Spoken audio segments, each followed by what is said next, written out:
नमस्कार जय जगन्नाथ दर्शक बंधु आगामी 18 तारिख मध्य मिल सुभद्रार चतुर्थ किस्ती टंका उपमुख्यमंत्री प्रभाती परिड़ा सूचना संपूर्ण खबर जानापी भिडियो गोटे लाइक कर चैनल टी सब्सक्राइब कर दिंतु और नोटिफिकेशन टी ऑल कर रखु यही गुरुत्वपूर्ण वीडियो सर्वप्रथम जानीपारे और भिडियो टी शेष पर्यटन देखो ता सहित आपण कमेंट रे जय जगन्नाथ लिखि दिंतु।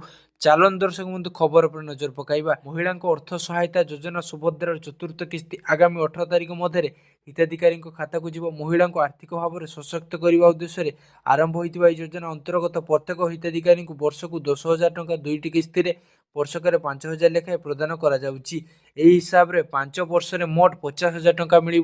एजे हिताधिकारी पिलाने 3टी किस्ती पाई सारी। सुभद्रार चतुर्थ किस्ती आगामी 18 तारिख मध्य हिताधिकारी खाता को जीव बोली उपमुख्यमंत्री श्रीमती प्रभाती परिड़ा कहते। उल्लेखयोग्य जे गत 2024 सेप्टेम्बर 17 तारिख में प्रधानमंत्री श्री नरेंद्र मोदी कटक टीपी यही योजनार शुभारंभ करते प्रथम किस्ती भाव में 5,000 टंका हिताधिकारी खाता को सीधा सड़क जाइथिला। सही शुभारंभ अवसर में राज्यपाल श्री रघुवर दास, मुख्यमंत्री श्री मोहन चरण मांझी, उपमुख्यमंत्री श्रीमती प्रभाती परिड़ा, श्री केवी सिंहदेव और केवी श्री मंत्री देवेंद्र प्रधान व श्री जोएल श्रीराम उपस्थित थे। यह कार्यक्रम राज्यर विभिन्न जिले आसी हिताधिकारी उपस्थित थे।